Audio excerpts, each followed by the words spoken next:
The Brazilian football legend Pele, who was football's first worldwide superstar, the all-powerful deity, the diva, and the Don, and set a record by winning 3 World Cups and emerging as one of the most celebrated worldwide phenomena in sports history, passed away in Sao Paulo, in his native country on December 29, 2022. He not only beautified but also glamorized the game. He was the perfect story, a boy from the street to the pinnacle. Well, as the world mourns the departure of football's best, let's take a trip down memory lane to remember Pele's eventful life from 1940 to 2022. Full disclosure, I don't speak what I assume is Portuguese, so forgive me for any wrong pronunciations. Alright, so let's get started. On October 23, 1940, a legend was born. A legend that was gonna drive the football world crazy. Pele was born Edson Arantes do Nascimento in Minas Gerais to a Fluminense footballer, Dondinho and Celeste Arantes. He was the oldest of 2 brothers and was named after the American scientist Thomas Edison. His parents opted to drop the I and call him Edson. The nickname Pele came about by chance. Pele's initial nickname was Dicho, which his uncle gave him and which his mother used to call him until her death, and he was also known as Gasolina in his early days at Santos. Then a student at school inquired about his favorite footballer, Bile, the goalie for a local team. He added, however, the youngster misheard it as Pele, which quickly became Pele. Pele revealed in his autobiography that neither he nor his pals knew what the nickname meant. As a result, the meaningless word becomes the most important in football. Well, I bet he didn't think that particular nickname, Pele, was going to be more than acknowledged than he could have ever thought. It's just stuck with all of us now. Well, we're on this, something that Pele says comes to mind. He once told Alex Bellos, the co-author of his autobiography, Pele, Edson is the person who has the feelings, who has the family, who works hard, and Pele is the idol. Pele doesn't die. Pele will never die. Pele is going to go on forever. But Edson is a normal person who is going to die one day. That is 100% true, right? It's a name that is as immortal as it is imperishable, as constant as perhaps the beautiful game he beautified. Even though his father was a footballer, poverty struck them from the beginning and Pele had to grow up facing financial limitations in the state of Sao Paulo. He supplemented his income by working as a server at tea cafes. He couldn't buy a decent football and had to make do with a sock packed with newspaper and tied with twine and a grapefruit. He played for several amateur teams in his youth, including 7 de Setembro, Canto do Rio, Sao Paulino, and Ameriquinha.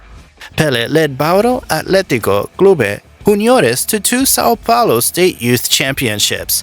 In his mid-teens, Pele played futsal, that is, indoor football, which he said was a lot quicker than football on the grass, and that players were required to think faster because everyone is close to each other on the pitch. Pele credits futsal for helping him think better on the spot. Furthermore, when he was approximately 14 years old, futsal allowed him to play alongside adults. De Brito took Pele to Santos to try for professional team Santos FC in 1956, claiming the Santos directors that the 15-year-old would be the best football player in the world. During his trial at Estadio Vila Belmiro, Pele impressed Santos coach Lula, and he signed a professional contract with the club in June 1956. He made his senior team debut against Corinthians de Santo André on September 7, 1956, at the age of 15, and had a spectacular performance in a 7-1 victory, scoring the first goal of his prolific career during the encounter. When the 1957 season began, Pele was handed a starting spot in the first squad and at the age of 16 became the league's leading scorer. The adolescent was called up to the Brazil national team 10 months after registering professionally. Pele earned his first major championship with Santos in 1958 when the team won the Campeonato Paulista. He finished the competition as the tournament's leading scorer with 58 goals. Pele, at the age of 17, became the youngest player to play in a World Cup final match on June 29, 1958. He scored a hat-trick there in the semi-final against France and scored twice in a 5-2 triumph over host nation Sweden, including a flip over a defender followed by a thunderous volley that remains one of the best goals in World Cup history. It was brazen, daring, and wonderful, and it helped Brazil win the World Cup for the first time, the only time a South American side has won a World Cup held in Europe. Things only took a stroll forward for Edson, and he was being acknowledged as a potential player. He was further invited to play for clubs, and his contribution to Brazil in terms of sports starting gaining a better perspective with every step ahead. After his very first FIFA World Cup, he was named the national treasure of Brazil, officially by the government. The world was duly warned, and international defenders quickly learned that picking Pele was the only way to stop him. Injuries derailed his next two World Cup efforts. Despite his limited contribution, Brazil successfully defended its championship in 1962, but they were eliminated in the group stage in 1966, with Pele once again plagued by physical difficulties.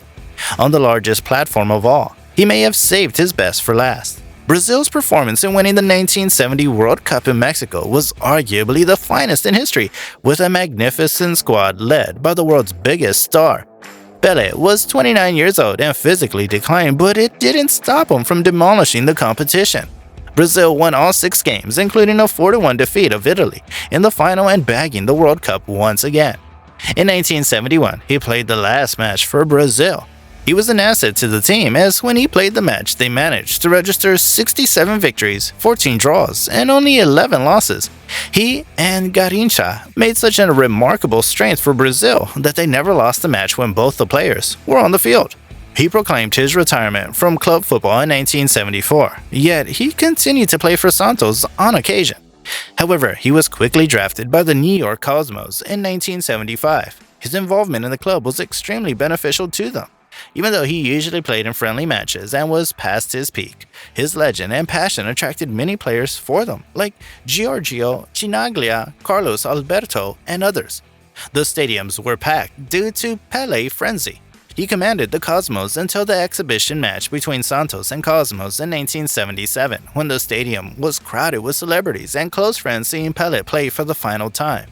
It was a separate game in which he played for Cosmos in the first half of the game and Santos in the second. In the second half, it started to rain, and the Brazil media characterized it as even the sky was crying. His legacy lives on in both teams, and the exhibition match, as well as the gesture of playing for both sides, demonstrated that love is extremely essential and must be prioritized. Pele was once asked if he would thrive in the modern game. He struck a Beethoven comparison. It's like when people imagine if Beethoven were alive today and wonder if he would still be good. Of course he would. If he was good then with all the electronic aids available now, he'd be a lot better, he said. Unlike Maradona, Pele remained largely scandal-free in his playing days. He was a flawless role model footballer in the Messi mold. Looking into his personal life, Pele had a tumultuous personal life, having been married 3 times and having been in several relationships. He's the father of 7 children. His dating and marriage have long been the focus of public scrutiny. Moving on, we come on to the details of the last days of the legend's life, where he's been struggling a great deal with his tumor that had advanced and he required greater care related to renal and cardiac dysfunctions. With putting on a great battle, it was time for the legend to transcend from this world to the next, and hence on the 29th December 2022, the football world came to a shocking standstill, hearing the news of Pele's death due to multiple organ failure, a complication of colon cancer. Undoubtedly, Pele will go on to live in our hearts, not only as one of the most gifted athletes of his generation, but also a mild-mannered man who used his fame and prestige for a positive effect. With that, we end the video here. Catch y'all in the next video.